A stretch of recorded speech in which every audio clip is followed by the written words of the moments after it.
Finally, Big Robb has come back to a brew day. What's going on? I've been threatening, guys. It's been a damn year since I brewed. Not proud of that, but the day has arrived. And we got a bunch of batches. Not today, we're doing one, but I got a bunch of batches planned. So what's going on? For those of you who don't know me, it's Big Robb, makebeereasy.com. Check out my website. And this, if you're on YouTube, my channel, all about providing brewing tips, new recipes. If you head over to my blog, Make Beer Easy, I'll put a link under the video. You can get access to all my recipes. I'm also giving away my top 5 all-time favorite recipes that were I homebrew with them, but then I also use them at my brew pub. I used to own a brew pub, Nano Brewery, and yeah. Anyway, get those there. Today we are brewing an American Pale Ale. We are using, let's bring this down here, try not to make you guys too dizzy.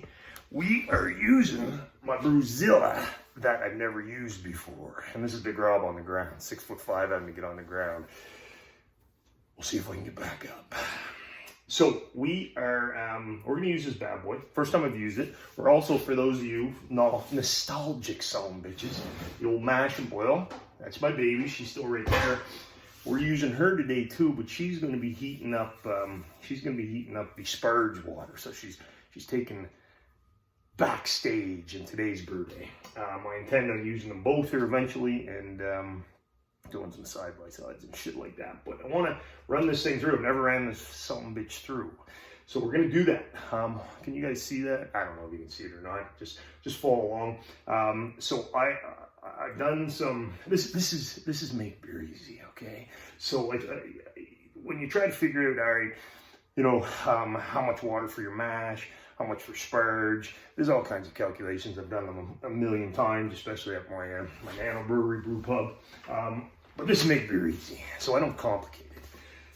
I'm gonna go 5 gallons on the for the mash water.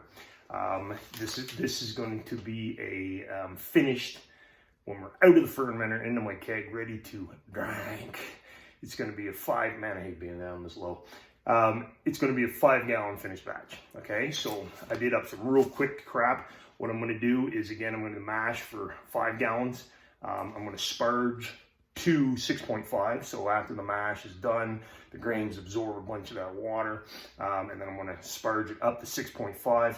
My research tells me, I haven't even done a test run on the boil off rate. My research online says it's about 1 gallon an hour or boil off. So 6.5 sparge up to 5.5 gallons. And sorry if you guys that use liters, do the damn math. Okay, just go to Google 5.5, what in liters, you can figure it out. I'm not doing both.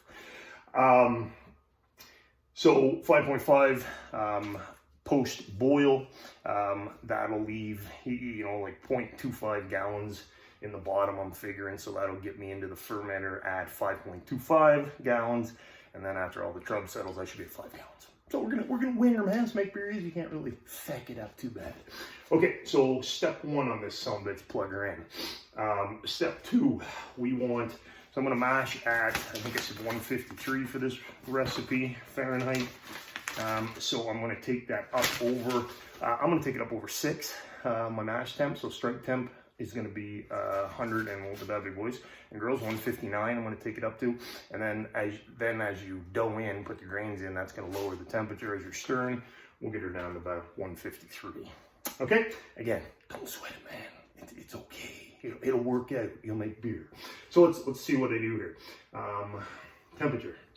I've got a manual. You can do auto and manual. I'm a manual brewer. I don't brew beer on automatic. I'm involved, baby. I like to be involved in my process. So temp. Let's hit the temp button. See what that does. Take her up to 159. Okay. And then I think you hit the play button. And then it's got two elements over here, 1000 watt and 500. So get it up to temp. We crank them both up. And then once we're at mash, you drop the 1000 one off, you turn that bad boy off, and we go to 500. So let me see, you guys can come up with me here now. So what do we do first? Okay, let's take a peek here with this. I don't want to make you guys dizzy, so I'm walking very slowly. I always get a complaint. Oh, the camera. Oh, it's making me seasick. Bottom. I call this a false bottom. Let's put that bad boy in there. That goes in first, I do believe. Water sank. Then we come over here and we grab our, I call her a green basket, but malt pipe. Whatever you prefer, drop that some bitch in there. Okay. Then we got this bad boy. Oh, I've got both screens on there. I'm going to take one of those off because I hear you can get some stuck spurges pretty easily. So I'm going to take one of those off. So it comes with two, and I've heard to take the finer one off. So I'm taking that off, and I'm just going to leave that one on. Okay? And then you put this contraption back on, the old overflow pipe. Come on. Thought it was all raring to go. There we go. Back up nice and easy for you gentle people. And that's going to go in. Okay. And then you've got this little fancy contraption that keeps the grains from going down the pipe. So you put that on there for when you're going in. Apparently, that will keep the grains from going in there. So that's what I got, guys. So what time is it? It is 8:15 in the morning. I've heard 20 minutes. So we shall see. I'll be back. Oh yeah. Ooh. It's dough-in time. Okay, so it is now 9:04. We're at temperature. I get a little distracted having some breakfast. So I'm not sure if it took 20 minutes or not. I think it took a little longer, and that doesn't surprise me. The mash and boil took a little longer to get up to strike temperature. Okay, so what we are going to do here now is I'm going to dough in. When you do that, you want to put some grains in. I'm using one hand to show you guys, so a little tricky. Put some in and then give her a stir, so you don't want any dough balls. Usually, and the rest of the grains I'm going to put in, I would stir as I'm putting them in. You don't want those dough balls, okay? Then what I'm going to do, we're going to come down here. We're going to turn off the heavy burner element, sorry. I don't know if you can see that, 1000 watt, okay? I'm going to leave the 500 on. I'm going to go to temp. And we're going to take that down. Should be able to do that, you would think. Let's pause. Okay, let's go to temp again. Take her down to mash temp is 153. Go. I don't believe that went. First time using this, guys. Temp. Oh, he's only going in oh, look at that, only goes in increments of 2. Huh. That makes no sense. So I wanted to go 153, it's not letting me, we're going 152, not a big deal, make beer easy. So that's what we're gonna do, guys. I'm going to dough in, and then we'll see if I come back, kind of show you. Yeah, I will come back because there's a recirculating pump, I'm gonna get that going. And so we'll be back here in a sec. All right, guys, there we go. Looking good, smelling good. So I had to add an extra 1.5 liters of water. The 5 gallons was not quite enough. I like to have it just like a real light porridge. Okay, it was too dry. Okay, there wasn't enough water, so 1.5 liters I've added to that. So next time I'll do a little more than 5 gallons when I'm mashing. So now you can take this little thing off, which keeps the grains out of there. You can then put this cover on, which some people do, some don't. I'm going to, considering it came with the contraption. And then apparently just lightly on top, okay? Doesn't have to, you don't have to compress the grains or anything like that. I guess this is an overflow thingy-majiggy, so we're gonna put that on there too. Cover on. And we put the old recirculating pump hose up in this bad boy. And then cam lock, make sure that is engaged. Pump on, okay? Nothing coming yet because I have this turned off. Turn that on a little bit. There we go. So now you want to adjust this valve so that the liquid coming through is not full on, okay? So probably should have left this cover off when I'm doing that. Let's try this again. Let's regroup. Pull the hose out. Drain all that in there so we don't get a major mess on my floor. Okay, we'll do that. That in there. Bear with me, guys. It's Friday, which is great, but it's been a long week. Okay, let's try that again. So you want to keep the flow coming out of here just at a nice pace, okay? So it doesn't overflow into your overflow valve, okay? So that's a lot. I'm going to turn her down a little more, so it's just kind of we'll try that for a while, okay? And then I'm going to put the cover back on, or whatever. So we're going to mash for an hour. This recipe, this is all about brewing an American Pale Ale, so I should tell you about the Pale Ale. We're going to get a ABV of 5% is the goal. IBUs are 44. We are using 8 pounds of 2-row, 1 pound of Carafoam, Carapils, dextrin, 1 pound of Crystal 40. Hops are going to be Northern Brewer for the bittering at 60, 1 ounce, and then 2 ounces of Cascade at the 5-minute mark, and we're using 04, and we're mashing in. I said 153. That contraption is at 152. I might figure that out a little later on. Those are all my grain bags that are now empty and in my mash tun. That's what I got, guys. We'll be back soon. Hang tight. Oh, we're on the kitchen floor again. So the old mashing boil fired her up. She's working old tickety-boo. So we are going to use this as sparge water. So I'm using that to heat up my sparge water. Mash is going well, pump's going well over there. So we'll be back, I guess, to do the sparge. So we shall see you then. Nice to have the old mashing boil up and running. That's my baby girl. Oh yeah, she knows Daddy loves her. Ooh, so lesson. Remember I said I'm a manual brewer. Make sure you're manually involved. This has gone down, but it was right at the brim of this overflow valve. So I'm gonna have to turn the pump down even more. A good lesson to learn right there. Pay attention to what the hell's going on. But I'm not worried about grains getting through or anything like that, because you've got that mesh over top, and I guess this is probably what it's for.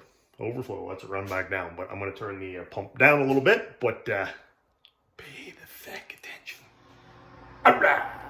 So hours up. Mash and boil. She's still heating up to the 170 sparge. I think we're at 156. So what I'm going to do, there's what it's looking like too. Man, does she smell good. I missed my brewed hazy. What I'm going to do a mashing. Okay. So we're going to come down here. Try not to make you guys dizzy. What do we do here? We pause it. We go to temp. Oh, I guess I already had pause. Let's go to temp. And we're going to take that up to 170. So I'm going to mash it at 170. Or until, and then hit go. 170, hit go. Off we go. Or until my water gets up to, my sparge water gets up to the 170. I don't really care about a mash out. Haven't found that much of a difference with results. But since I get the time, why the hell not? So we will be back when it's sparge time, real soon. So that right there was a shoulder workout for Big Robb. So what I did is, mash is done. I never got up to temp where we did any mashing. Not worried about it. Mash and boil's got the sparge water where I want it. So we have now removed the grain basket. I'm using this contraption here, which is called a handle. You put her in there. You haul that out, twist it. It's got little feet. I don't know if you can see that or not, guys. Little feet that rest on the metal stand around it. I had 2 hands to pull that up. Now this is up high, okay, and I'm pretty tall. If you use one of these, you're probably going to want it a lot lower when you're lifting it, okay? Or you're going to have troubles. Hot wort going everywhere. That's a bad brew day. Okay, so now what we're doing now is we're draining the wort out. Once that has drained, I'm then going to just get a pot and start sparging. Okay, well, this is where it gets a little tricky when you're not doing proper calculations like I didn't. I want to get up to 6.5 gallons in here. So there's markings on the side, on the inside. It'd be nice if there's a glass tube where you could see, but they're on the inside. So I'm gonna have to raise this out to kind of see how high we're getting up. Okay, so that's the only tricky part of not having your calculations done exactly to know how much extra water you need to add in the sparge process. Okay, so hang tight. We'll be back. Here we go, guys. So there you can see she's drained out, still trickling. This is the old spargeroo. Just dump her across the drain bed. I'm gonna do one pot at a time. Lift this up, see what level we're at, see how much I gotta add in. So I'll let that do that, and then I'll give this a little lift out using the handle, and we'll see what level I'm at. Keeping in mind that I want to get up to 6.5 gallons pre-boil. I'm going to now turn this up and start taking the temp up. So boil is 212, same as water. So again, we'll stop this, temp, take it up. Let's go right now. We'll get her up to 195. It's doing it in one degree increments now, which is strange because earlier it was only going every 2. Gonna have to do some research on that. All right, so I'll be back once sparge is done and we are at boil. All right, gang, sparge is done. We are now just at about 6.5 gallons, 25 liters. I have programmed the Brewzilla to head up the boil, 212 degrees Fahrenheit. I have seen some people in the boil leave their recirculating pump on. I'm not gonna do that. I don't see any point of that. I think it doesn't make much sense to me. These things I don't find, I've never done the Brewzilla, but my mash and boil, I don't find they do a rigorous boil anyhow. So I think that circulating would slow the boil down. So I'm not gonna do that. Maybe I will in my next one, we shall see. But we're not today. So we'll be back for our first hop edition, which I'll tell you what it is when we're there. Yeah. We didn't have a boil over. I don't have any firm cap to toss in there. It did rise up. You can see the line on the kettle. It did rise up higher than I thought. I caught it right in time. One of the problems of using your phone to record your brewing videos, when your phone rings, shuts the video off, you get distracted, all that crap. So almost had a boil over, but we didn't. Caught it. We've got a nice little boil. So it's not a rigorous boil by any means, kind of like the mash and boil was, but it's more than fine. And I did have to turn up the temperature to 215 degrees Fahrenheit in order to get it to boil. So we're doing our first hop edition.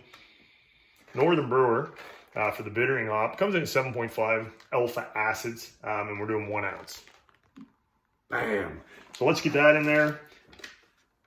Let's get that is now in there. And oh geez, I didn't want to put it in there. Look at that. See, it's been too long since I've been brewing. I just dumped it right in. So hopefully that don't mess things up. Nah, we're good. I'm not going to be using the pump again, so that's okay. Usually I like to put it in a hop bag, so that's what I'll be doing for my next and last hop edition. 2 ounces of Cascade at 5-minute mark, I do believe. So that's it, guys. First brewing,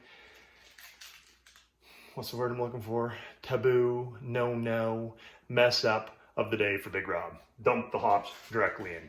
Anyway, all good. Won't make any difference at all. I'm not worried about it. We shall see you guys soon. We are at the 15-minute mark of the boil. Whirlpooling into the boil. That helps clarify the beer. I like clear beer. On my blog, under one of I have brewing guides. You can check it out. A clear beer, cold crash, keg, whatever. All the different things associated with brewing. I have different brewing guides. They're free posts that I put out there. One of them is, I think, 7 ways to clear your beer. One of them is Whirlpooling, and I use it every time. Another one's Whirlpooling. This contraption comes with an arm you can buy separately. I just found out, Whirlpool arm. So I'm gonna pick that up. It's only like 20 bucks. Kind of neat. Whirlpools at the end of your boil. You can also do it with a spoon, and I'll probably do that just for the fun of it. So you'll see that then. So that was at the 15-minute mark. So we got 15 minutes left in the boil. 10 minutes from now, we're coming back for our last hop edition. I'm presently sanitizing my fermenter, my Spidell, and all the other gear that will now touch the beer after the boil, because that is a major no-no. That is where lots of bacteria can happen, so you want to make sure everything's sanitized to the nines, baby. Okay, be back soon. Brew day, she going good. All right, guys, 5 minutes left in the boil. He's doing it right this time. A little hop sack going into the old boil, and then I'll just tie it to the side. This is 2 ounces of Cascade, and it is 5.8% alpha acids. Aroma, of course, grapefruit, floral, pine, grass, herbal. Grapefruit pine is what I get out of Cascade. Sierra Nevada, I think Sierra Nevada. That's your Cascade, baby. One of my favorite hops. Okay, so we'll be back when we head to cool on this thing. All right, gang. So, a few things. I'm chilling the wort now with the immersion chiller that came with it. Couple things. I'm disappointed in this. See, it's not going deep enough. I can't get it in there without like bending the shit out of it. So that's a disappointment, Brewzilla. Number 2 is they don't come with all the connections for the water tap, so I had to buy that separately. And they don't come with the hoses. Strike 2, Brewzilla. So that everything was great. So I've got it hooked up to my, don't mind my mess here, guys, I am a bachelor. I've got it hooked up to my tap, hot, cold water from my well running in to the wort chiller, coming back out into my sink. And you could use that for if you're gonna brew again or cleaning water or what have you, but I'm not gonna, okay? So leave me alone. Don't come at me with wasting water shit. It's going back into the ground where it's from. Okay, so the other thing I'm gonna do, which I think will help, is I'm gonna circulate. I'm gonna turn the pump on, okay? I think by moving the water around in there, taking from the bottom, bringing it back up top, that should help bring the temp down. I'm timing it, see how long this takes. We're down to 199, so we've only dropped like maybe 10 degrees, a little under Fahrenheit. I'm usually a no-chill guy when I homebrew. I got my no-chill cube right there. I love that, it's easy. I was excited about this. I'm disappointed that that is not in deep enough. Maybe people who use a Brewzilla, give me some tips, but it's just like, it's too big for the kettle, and it won't sink very far. Now there's a lot of coils that are down below. I would say a little over 2/3 are in the wort. So hopefully it'll be fine. I'm just gonna fill this water. Not super hot coming out that end. Usually it would warm up, but it's warm. Because the coal goes in, gets heated up as it goes through the coils, come back out warm. Sorry, I'm getting dizzy, I know, because I'm moving the damn camera. I'm excited. Okay, I didn't whirlpool either, and well, now we're down to, remember I wanted to get to 5.5 post-boil, okay? I thought we were gonna end up at 6. We're now down, I would say we're down to 5.7. So that's not too bad, because I want 5.5. Not too bad. 5.75, so only off by 0.25 of a gallon. Not too bad. Not too bad. I can live with that. So we'll see how that turns out. That's what I got, guys. I guess when I come back to you, we'll be racking over to the good old Spidell. Got myself a new toy for my Spidell, a stainless steel spigot instead of the plastic one that comes with it. I like. Anyway, that's full of starter sand right now, and then I'll be racking over to that, pitching the yeast, and then we'll just be about done brew day besides the cleanup. But with these systems, cleanup's a breeze compared to 3-vessel or 2-vessel, cleanup's a breeze. So we'll be all good. Be back soon. She's a beautiful sound. All right, guys, we're done. Chilled down, so it took just under 40 minutes. I was hoping for a lot less than that, but it is what it is. Worked well. Now transferring clearly to my Spidell. SO5, USO5 going in. You want a great time to oxygenate it is now. My hands are nicely sanitized too. Sanitize everything now, guys. Scissors that opens this. What I always do is I put a little bit of a wort in here just to get any last yeasties out. Probably just make more of a mess than do anything is what it does. And that's it, guys. That is a brew day. Fairly flawless, if I do say so, for the first go on the old Brewzilla. Hope you enjoyed. Like, subscribe to the channel. Head over to my blog, sign up, get my newsletter. I put out, this goes hand in hand with a post I did on how to brew a American Pale Ale. Put the link to that under this video. Head over there, sign up newsletter. You'll get all 5 of my top 5 favorite recipes of all time. Like we talked about, subscribe, say hey, all that jazz. That's it, guys. Brew day, well, she gone. And Big Robb, he's out, and it's time for a pour. Later day, guys. I was about to say dudes, and it came out half dudes, half gangs. Well, later, guys. Robb is out.